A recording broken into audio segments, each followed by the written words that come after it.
Hi everyone, इस video में हम लोग आप लोगों की 4.2 डिस्कस करेंगे। तो फर्स्ट क्वेश्चन है हमारा, find the roots of the following quadratic equations by factorisation. तो हमें क्या करना है, फर्स्ट क्वेश्चन में हमें एक क्वाड्रेटिक इक्वेशन गिवन है, इसके रूट्स फाइंड आउट करने हैं। रूट्स का मतलब है कि हमें एक्स की वैल्यूज निकालनी है यहाँ से, और कौन सा मेथड यूज करके निकालनी है, फैक्टराइजेशन मेथड यूज करके निकालनी है। तो फर्स्ट क्वेश्चन से शुरू करते हैं। तो फर्स्ट पार्ट है हमारा, तो हमें ये वाली क्वाड्रेटिक इक्वेशन गिवन है x square minus 3x minus 10 is equal to 0। इससे हमें x की वैल्यूज निकालनी है और कौन सा मेथड यूज करना है, बाय फैक्टराइजेशन मेथड।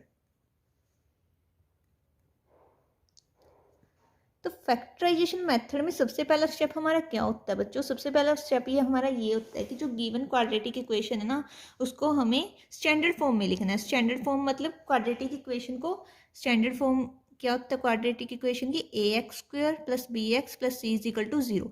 यानी कि हमें सबसे पहले एक्स स्क्वायर वाली टर्म लिखनी है, फिर एक्स वाली, फिर कॉन्स्टेंट टर्म। अब देखो गिवन इक्वेशन हमें ये है, x square minus 3x minus 10 is equal to 0। ये ऑलरेडी हमें क्या गिवन है, स्टैंडर्ड फॉर्म में गिवन है, क्योंकि इसमें सबसे पहले एक्स स्क्वायर वाली टर्म है, फिर एक्स वाली टर्म है, फिर कॉन्स्टेंट टर्म गिवन है। ठीक है, अब नेक्स्ट स्टेप हमारा क्या आएगा, हमें एक्स स्क्वायर के आगे वाला नंबर लेना है। यहाँ पे एक्स स्क्वायर के आगे कुछ भी नहीं है, तो मान लो 1 है। ठीक है, तो एक्स स्क्वायर के आगे वाला नंबर लिया और उसको मल्टीप्लाई करना है कांस्टेंट टर्म से। कांस्टेंट टर्म हमारी यहाँ पे क्या है, सबसे पीछे वाली टर्म क्या है, सबसे पीछे वाली कांस्टेंट टर्म होती है जिसके साथ एक्स नहीं होता, वो है हमारी 10। तो हमने क्या किया, एक्स स्क्वायर के आगे वाला नंबर लिया और हमने कांस्टेंट टर्म ली, उसको मल्टीप्लाई कर दिया। मल्टीप्लाई करने पे हमारा आया 10। अब इस 10 के हमें दो ऐसे फैक्टर करने हैं, 10 के हमें ऐसे दो फैक्टर करने हैं जिनको प्लस या माइनस करने पे हमें क्या मिले, जो एक्स का कोफिशिएंट है ना वो मिले। 10 के हमें ऐसे दो फैक्टर करने हैं जिनको प्लस या माइनस करके एक्स का कोफिशिएंट मिले। एक्स का कोफिशिएंट इस इक्वेशन में क्या है, एक्स के आगे क्या है, एक्स का कोफिशिएंट हमारा यहाँ पे -3। तो हमें 10 के ऐसे दो फैक्टर करने हैं जिनको प्लस या माइनस करके हमें -3 आंसर मिले। तो कैसे फाइंड आउट करेंगे, सबसे पहले हमारा स्टेप हो गया कि हमें 10 की प्राइम फैक्टराइजेशन करनी पड़ेगी। जो मल्टीप्लाई करके नंबर आता है ना, उसकी प्राइम फैक्टराइजेशन करनी पड़ेगी। 2, 5। तो हमारी 10 की प्राइम फैक्टराइजेशन क्या आ गई, 10 की प्राइम फैक्टराइजेशन आ गई हमारे पास 2 × 5। अब देखो ये दो नंबर आ चुके हैं हमारे पास, 10 के दो फैक्टर आ चुके हैं 2 और 5। इनको देखो 2 और 5 को प्लस करके कितना आता है, 7 आता है। तो 2 और 5 को प्लस तो हम कर नहीं सकते। अब देखो 2 और 5 को माइनस करो, क्या -3 आ गया? ठीक है, तो इसका मतलब कि वो फैक्टर कौन से हैं, 2 और 5 हैं, जिनको हमें माइनस करने से क्या आ गया, -3 आ गया। तो 10 के वो दो फैक्टर कौन से हैं, 2 और 5 हैं, जिनको माइनस करने से हमें क्या मिल रहा है, -3 मिल रहा है। और साइन कैसे रखेंगे हम, 2 - 5, यही साइन रखेंगे तभी -3 आएगा। अगर हमने 5 - 2 कर दिया, मतलब कि अगर हमने 5 - 2 कर दिया तो हमारा 3 आ रहा है, बट हमें क्या चाहिए, -3 चाहिए। तो हम क्या करेंगे, 2 - 5 करेंगे। तो 2 - 5 करने पे हमें -3 आंसर आ गया। अब देखो मैं क्या करूँगी, अब मैं क्या करूँगी कि जो ये -3 है ना, इस -3 है, इसकी जगह मैं क्या लिखूँगी, इसकी जगह मैं क्या लिख दूँगी, 2 - 5 लिख दूँगी -3 की जगह। तो मेरा 2 - 5 आ गया -3 की जगह, -10 एज इट इज़। अब देखो x को 2 से भी मल्टीप्लाई कर दो और 5 से भी कर दो। ठीक है ना, 2 से भी मल्टीप्लाई कर दिया x को और -5 से भी, तो 2 से मल्टीप्लाई करके आ गया 2x और -5 से मल्टीप्लाई करके आ गया -5x। अब देखो पहली दो टर्म देखो, पहली दो टर्म में देखो कि क्या कॉमन आ रहा है। सॉरी चल नहीं रहा पेन। तो पहली दो टर्म में देखो क्या कॉमन आ रहा है और लास्ट की दो टर्म में देखो क्या कॉमन आ रहा है। तो पहली दो टर्म्स में ओनली x ही कॉमन आ रहा है। तो देखो फर्स्ट टर्म में से x बाहर गया, तो 2x थे इसके पास फर्स्ट टर्म के पास, तो कितने x रह गए, 1x रह गया। अब देखो इसका 2x का x तो बाहर गया कॉमन में, अब यहाँ पे क्या रह गया, 2 रह गया। अब नेक्स्ट दो टर्म में देखो क्या कॉमन आ रहा है, दोनों के पास माइनस है तो माइनस कॉमन आ रहा है। दोनों यहाँ पे भी 5 है और ये 10 क्या होता है, 5 × 2 होता है, तो यहाँ पे भी 5 है, तो इसमें से 5 कॉमन आ रहा है। यहाँ पे आ गया x + 2। अब देखो इन दोनों में से ये एक नंबर है, ये एक नंबर है, इन दोनों में से क्या कॉमन आ रहा है, इसके पास भी x + 2 है, इसके पास भी x + 2 है, तो x + 2 दोनों में से कॉमन गया, बाहर आ गया। तो यहाँ पे क्या रह गया, इस पूरे नंबर में रह गया ओनली x और इस नंबर में क्या रह गया -5 रह गया इज इक्वल टू 0। अब देखो अब क्या करेंगे, ये दोनों इज इक्वल टू 0 आ गए, तो यहाँ से क्या करेंगे x प्लस 2 एक बार, तो ये 0 के इक्वल रख लेंगे एक बार, x minus 5 is equal to 0। यहाँ से x की वैल्यू आ जाएगी -2, यहाँ से आ जाएगी 5, x की वैल्यू मिल गई हमें। तो बहुत ही आसान मेथड है, कंफ्यूज नहीं होना। अगर इसमें थोड़ी मोटी कंफ्यूजन आपको रही है तो नेक्स्ट पार्ट में क्लियर हो जाएगी। तो नेक्स्ट पार्ट डिस्कस करेंगे। नेक्स्ट पार्ट है इसका हमारा x² plus x minus 6 is equal to 0। तो फर्स्ट स्टेप क्या होता है कि हमें सबसे पहले स्टैंडर्ड फॉर्म में लिखना होता है। स्टैंडर्ड फॉर्म क्या होती है कि सबसे पहले x² वाली टर्म, फिर x वाली, फिर कॉन्स्टेंट, वो हमें ऑलरेडी गिवन ही है। तो नेक्स्ट स्टेप क्या होता है हमारा, नेक्स्ट स्टेप हम क्या करते हैं कि x² का कोफिशिएंट लेते हैं। यहाँ पे x² का आगे आगे कुछ भी नहीं है, तो मतलब 1 है, तो x² के आगे वाला नंबर लो, x² के आगे वाला नंबर लो और कांस्टेंट वाला नंबर लो। कांस्टेंट वाला नंबर यहाँ पे कितना है, सबसे पीछे कितना है, 6 है ना, तो 6 है, तो उन दोनों को मल्टीप्लाई करो और आंसर देखो कितना आ रहा है, 6 आ रहा है ना। अब इस आंसर के दो ऐसे फैक्टर करने हैं हमें जिनको प्लस या माइनस करने पे क्या मिले, हमें x का कोफिशिएंट मिले। यहाँ पे x का कोफिशिएंट क्या है, x के आगे क्या है, कुछ भी नहीं है, तो 1 है। तो मतलब जिनको प्लस या माइनस करके क्या मिले, हमें 1 मिले। अब देखो कैसे करेंगे, कैसे ढूंढेंगे इसके फैक्टर्स।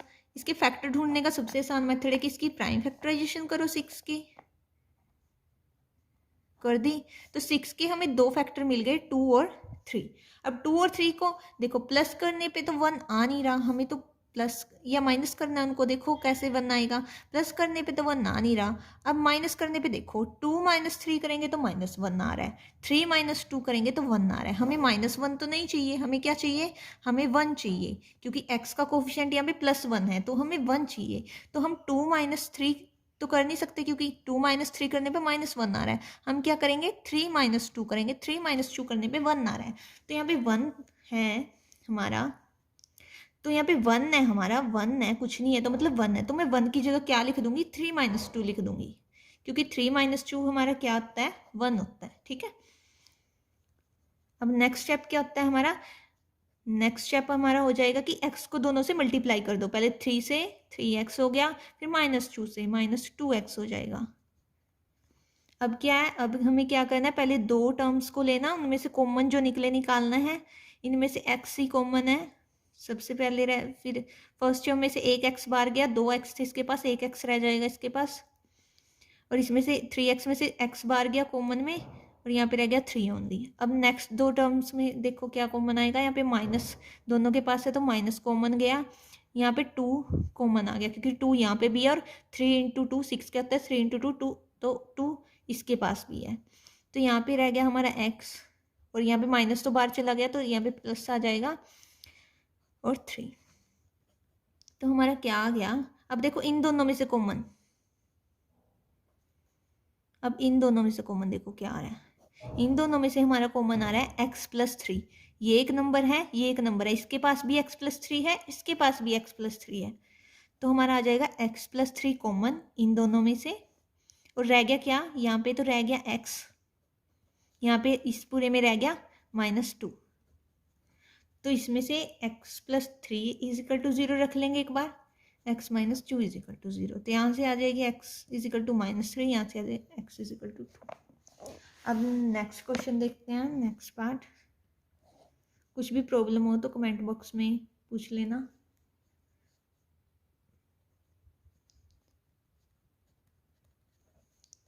तो फर्स्ट स्टेप क्या होता है हमारा, स्टैंडर्ड फॉर्म में लिखना। स्टैंडर्ड फॉर्म क्या होती है कि x² वाली टर्म सबसे पहले लिखना, फिर x वाली टर्म, फिर कांस्टेंट टर्म, वो हमें ऑलरेडी गिवन ही है, तो सेकंड स्टेप से चेकेंगे हम सारा सम। सेकंड स्टेप हमारा क्या कहता है, सेकंड स्टेप हमारा कहता है कि x² के आगे वाला नंबर लो, ले लिया, उसको मल्टीप्लाई कर दो कांस्टेंट वाले नंबर से। कांस्टेंट वाला नंबर कौन सा होता है, जिसके साथ x नहीं है, तो वो ये है। तो सेकंड स्टेप हमारा क्या होता है कि x² के आगे वाला नंबर लो और कांस्टेंट वाला नंबर लो, उन दोनों को मल्टीप्लाई कर दो। अब देखो इनको मल्टीप्लाई करके कितना आएगा, अब ये तो आपको पता ही होगा, √2 इंटू √2 कितना होता है, 2 होता है, √2 इंटू √2 कितना होता है, 2, तो 2 इंटू 5 कितना हो जाएगा हमारा 10। अगर नहीं समझ में आया तो यहाँ पे करके दिखा देती हूँ, देखो ये बन जाएगा हमारा √2 इंटू √2 इंटू 5, ये तीनों को मल्टीप्लाई में थे ये तीनों, तो ये तो बन जाएंगे दोनों 2 और ये 5 ऐसे ही रखेंगे अभी। अब ये 5 इंटू 2 कितना हो जाएगा 10। ठीक है, अब देखो इस जो मल्टीप्लाई करके आता है उसके हम 2 फैक्टर करते हैं। वो 2 फैक्टर कैसे होने चाहिए जिनका प्लस या माइनस करके क्या आए, एक्स का कोफिशिएंट आए। एक्स का कोफिशिएंट मतलब एक्स के आगे वाला नंबर आए, तो इनका प्लस या माइनस करके यहाँ पे 7 आना चाहिए। अब देखो ये नंबर कैसे ढूंढेंगे हम, दोनों यहाँ पे क्या पुट करें, कैसे ढूंढेंगे दोनों फैक्टर्स। तो सबसे पहले 10 की हम जो मल्टीप्लाई करके हमारा आ रहा है उसकी प्राइम फैक्टराइजेशन करेंगे। उसके प्राइम फैक्टर्स आ गए 2 और 5। ठीक है, अब देखो 2 और 5 का प्लस करके 7 आ रहा है क्या, हाँ प्लस करके आ गया। ठीक है, तो यहाँ पे हम क्या पुट कर देंगे 7 की जगह 2 + 5। ठीक है, तो हमारे 2 फैक्टर क्या हैं 2 और 5 हैं जिनको प्लस करके 7 आ चुका है। तो हम यहाँ पे 7 की जगह क्या लिख देंगे 2 और 5।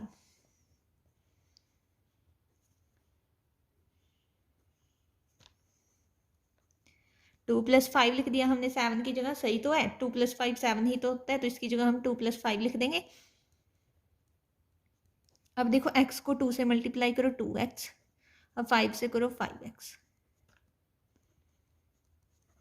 अब देखो सब अगला थर्ड स्टेप क्या होता है कि पहले दो में से और लास्ट दो वालों में से जो नंबर है उनमें से कॉमन निकालो क्या आ रहा है। पहले दोनों नंबर्स में से देखो सबसे पहले तो x ही कॉमन है, इसके पास भी x, इसके पास भी x है और इसके पास भी x है, तो एक x तो कॉमन गया हमारा। अब देखो हमारे पास √2 भी कॉमन है।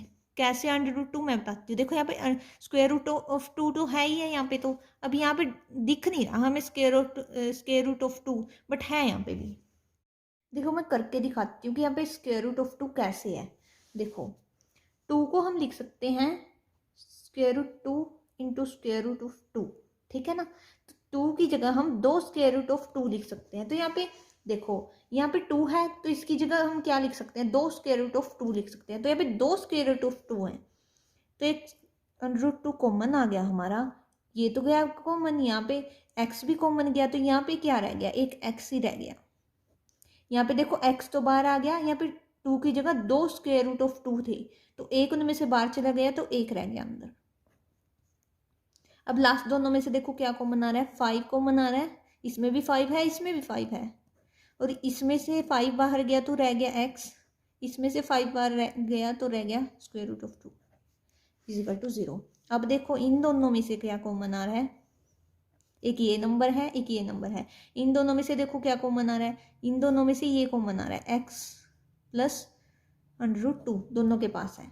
ठीक है, अब यहाँ पे क्या रह गया, ये तो बाहर गया ये रह गया ओनली, इसको हम कैसे लिख सकते हैं, इसको square root of 2 into x लिख सकते हैं, और यहाँ पे x + स्क्वायर रूट ऑफ 2 तो बाहर गया, ये ओनली रह गया 5, ये तो बाहर चला गया ना, यहाँ पे 5 ही रह गया ओनली = 0। अब देखो एक बार ये = 0 हो जाएगा,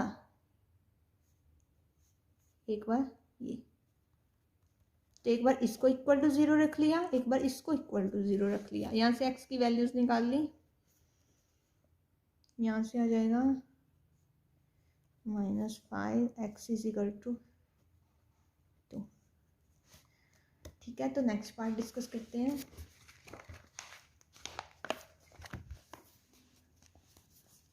अगर कुछ नहीं समझ में आ रहा है, जब अपने आप करके देखोगे ना क्वेश्चंस को तो सब समझ में आ जाएगा, बहुत सारी प्रॉब्लम्स आपकी क्लियर हो जाएंगी जब अपने हाथों से प्रैक्टिस करोगे। अब देखो इसमें स्टैंडर्ड फॉर्म में तो दिया ही हुआ है, बट हमें 8 जो नीचे गिवन है हम सबसे पहले एलसीएम लेके इसको ना सिंप्लीफाई सा कर लेते हैं इक्वेशन को।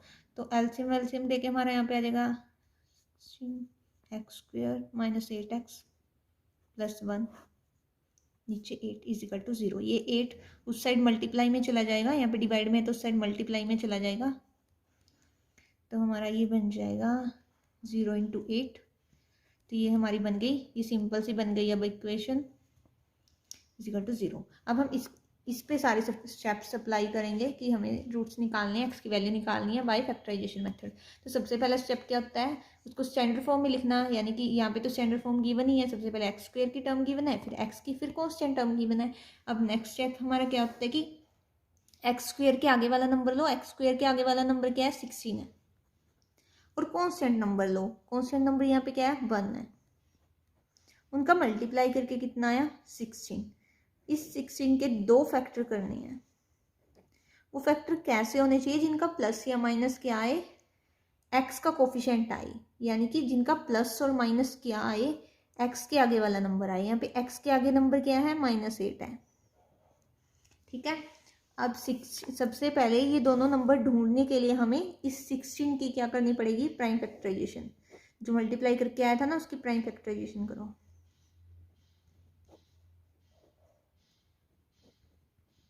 तो प्राइम फैक्टर्स आए हमारे 2 2 2 2, 4 टाइम 2 आ गया। तो इनको ऐसे सेट करना है हमें। अगर मैं करके देखूँ, इन दोनों को साथ में ले लूँ, मतलब 4 × 4, 4 और 4 ले लूँ, तो उनका प्लस या माइनस आ रहा है क्या? 8। हाँ, 4 और 4 इनका +8 आ रहा है, प्लस इनका एडिंग क्या आ रही है? 8 आ रही है। बट हमें क्या चाहिए? -8 चाहिए। तो मैं क्या कैसे सेट करूँ इन दोनों नंबर को? 4 और 4 को कैसे सेट करूँ कि मेरा -8 आंसर आए? अगर मैं -4 और -4 कर दूँ, हाँ, तो मेरा -8 आ रहा है, तो ये ठीक है। तो मैं क्या करूँगी अब? -4 और -4 करूँगी। तो मैंने क्या किया? सबसे पहले क्या किया कि ये दोनों फैक्टर्स ढूंढने के लिए 16 की प्राइम फैक्टराइजेशन की। उनमें मेरे पास क्या आ गया? 2 2 2 2, 4 टाइम 2 आ गया। तो मैंने इन दोनों 2 को इकट्ठा कर लिया, 2 2 जा 4, इन दोनों 2 को इकट्ठा कर लिया, 2 2 जा 4। तो मैंने 2 फैक्टर बना लिए, 4 और 4। इनका प्लस और माइनस करके देखा, क्या मेरे पास -8 आ रहा है? हाँ, इन दोनों का +8 आ रहा था, बट मुझे क्या चाहिए था? -8 चाहिए था। तो मैंने इन दोनों के आगे माइनस लगा दिया, -4, इन दोनों को -4 और -4 कितना था? -8। तो मैं क्या लूँगी? कौन से फैक्टर लूँगी यहाँ पे? -4 और -4 दूँगी। तो -8 की जगह मैं क्या लिख दूँगी? -8 किसके इक्वल आ गया मेरा? -4 और -4 के इक्वल आ रहा है। तो -8 की जगह ये वैल्यू पुट कर दूँगी, -4, यहाँ पे प्लस लगा देती हूँ। अब देखो, इसको सोल्व करो। अब x को दोनों से मल्टीप्लाई कर दो, -4x -4x, ठीक है ना, दोनों से मल्टीप्लाई। अब देखो इन दोनों में से क्या कॉमन आ रहा है? पहले दोनों में से आएगा, यहाँ पे 4 है, 4 × 4 16 होता है, यहाँ पे 4 भी है, और यहाँ पे भी x है, यहाँ पे भी x है, तो एक x कॉमन चला जाएगा हमारा। अब यहाँ पे एक x तो गया कॉमन, एक तो यहाँ पे x रह गया। अब 16 में से 4 गया कॉमन, तो यहाँ पे 4 भी रह गया।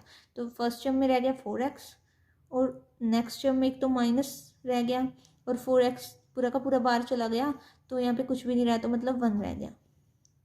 अब देखो, इसमें से एक माइनस कॉमन ले लेती हूँ। अब देखो, माइनस, इसमें से कुछ भी कॉमन नहीं है, बस माइनस ही कॉमन आ रहा है।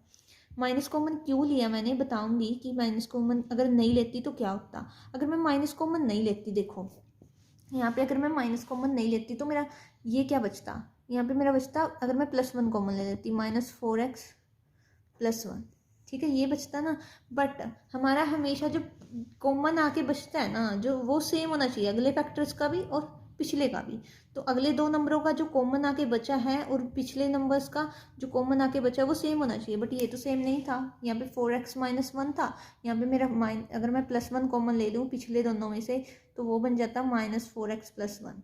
तो इसलिए मैंने -1 कॉमन ले लिया, -1 कॉमन ले लिया, तो ये रह जाएगा, इसका माइनस बाहर गया 4x, और यहाँ इसका यहाँ पे 2 प्लस की जगह 2 माइनस होते हैं, तो इसका भी माइनस बाहर गया, तो -1 रह गया। तो इसलिए मैंने यहाँ पे -1 कॉमन लिया ताकि मेरे सेम तो बने। -1 कॉमन लेके क्या अगर आप लोगों को कन्फ्यूजन है कि इसमें से -1 कैसे कॉमन जा सकता है, वो तो ऐसे कॉमन गया।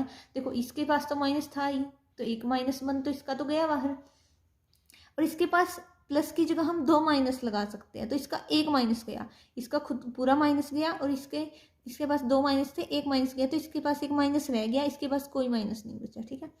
अब देखो इन दोनों में से क्या कॉमन आएगा। इन दोनों में से ये फैक्टर पूरा कॉमन आ रहा है, बच गया 4x -1। अब देखो, एक बार 4x -1 = 0, दूसरी बार फिर 4x -1 = 0। x की वैल्यू आ गई 1/4, दूसरी भी x की वैल्यू आ गई 1/4। दो वैल्यूज हैं, दोनों सेम आएंगी। अब नेक्स्ट क्वेश्चन है हमारा 5th पार्ट।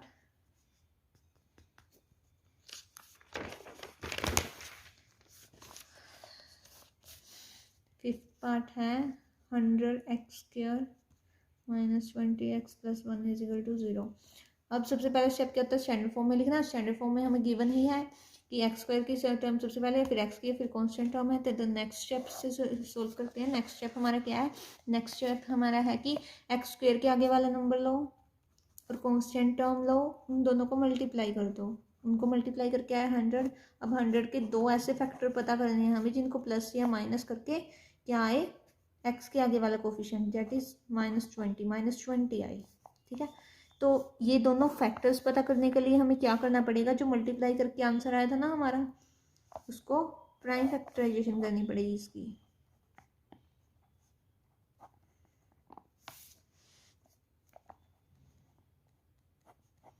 अब इसके प्राइम फैक्टर्स कुछ ऐसे आए हैं। अगर मैं क्या करूं, अगर मैं इसके प्राइम फैक्टर्स में इसको 2 इंटू 5 कर दूं और 2 इंटू 5, तो 2 इंटू 5 कितना हो जाएगा, ये वाला 10 हो जाएगा। ये वाला 2 इंटू 5 कितना हो जाएगा, ये भी 10 हो जाएगा। अगर 10 और 10 दो नंबर ले लूँ इनका, देखो तो मैंने क्या किया कि इस 2 और 5 को एक साथ ले लिया, 2 इंटू 5 कर दिया, और इस 2 और 5 को भी एक साथ ले लिया 2 इंटू 5। तो मेरे पास दो ऐसे नंबर आ गए 10 और 10। अब देखो इनका प्लस या माइनस जो भी है वो करके -20 आ रहा है क्या, इनका प्लस ऐड किया मैंने इनका तो 20 आया, बट मुझे क्या चाहिए -20। अगर मैं इसको ऐसे लिख दूँ -10 -10 तो आ जाएगा मेरे पास -20। तो मुझे नंबर मिल चुके हैं। -20 की जगह मैं क्या लिखूँगी, -10 और -10। तो प्लस, यहाँ पे प्लस डालना होता है हमेशा। सबसे पहले प्लस डालो फिर ये वाला डालो, ठीक है। सबसे पहले प्लस अपनी तरफ से, फिर ये वाला ब्रैकेट में ये वाला डाल दो। -20 की जगह -10 लिख दिया। अब इसको मल्टीप्लाई करो x से, ये बन जाएगा -10x, ये भी बन जाएगा -10x, +1 = 0। अब देखो कॉमन क्या आ रहा है, इन दोनों में से कॉमन क्या आ रहा है, एक तो 10 आ रहा है, इसके पास भी 10 है, इसके पास भी 10 है, इसके पास x² है, इसके पास x है, तो लीस्ट पावर कॉमन आती है तो x कॉमन आ गया। यहाँ पे 100 में से 10 तो कॉमन चला गया, रह गया 10। x² में से एक x तो बाहर चला गया, रह गया ओनली एक x इसके पास। अब देखो यहाँ पे माइनस भी रह चुका है और यहाँ पे 10 बाहर आ चुका है, x भी बाहर आ चुका है, तो सारा बाहर चला गया। तो यहाँ पे क्या रह गया, कुछ भी नहीं रहा, तो मतलब 1 रह गया। अब देखो इसमें से भी मुझे -1 कॉमन लेना पड़ेगा। क्यों लेना पड़ेगा, देखो -1 कॉमन लेके मेरा क्या बन जाएगा, माइनस बाहर गया यहाँ पे, तो यहाँ पे बच गया 10x। अब देखो इसके पास, इसका माइनस, इस पे तो माइनस था नहीं, तो मैंने माइनस कैसे कॉमन ले लिया, देखो दिख नहीं रहा बट यहाँ पे माइनस है। प्लस की जगह 2 माइनस लिख सकते हैं हम लोग, तो एक प्लस की जगह हम 2 माइनस लिख लेंगे, तो एक माइनस तो हमारा कॉमन चला गया, तो कितना माइनस रह जाएगा, यहाँ पे एक माइनस रह जाएगा हमारा। ठीक है, अब देखो इन दोनों में से क्या कॉमन आएगा, इन दोनों में से ये पूरा फैक्टर कॉमन आएगा, हमेशा ही कॉमन आएगा आप लोगों का स्प्लिटिंग मिडिल टर्म मेथड में। रह गया यहाँ पे 10x -1। आप लोगों ने 8th या 9th क्लास में स्प्लिटिंग मिडिल टर्म मेथड सीखा होगा, वही मेथड है ये, सेम स्टेप है इसके और फैक्टराइजेशन मेथड के। उसमें इसको स्प्लिटिंग मिडिल टर्म बोलते थे, इसमें से फैक्टराइजेशन मेथड से सोल्व करना बोल देते हैं बस। अब देखो इसको = 0 रखो और दूसरे फैक्टर को = 0 रखो, यहाँ से x की वैल्यू आ जाएगी, सोल्व करो दोनों को, यहाँ से x की वैल्यू आ गई 1/10, यहाँ से भी आ गई 1/10, तो सेम ही वैल्यू आई है, कोई दिक्कत नहीं है। नेक्स्ट क्वेश्चन देखते हैं।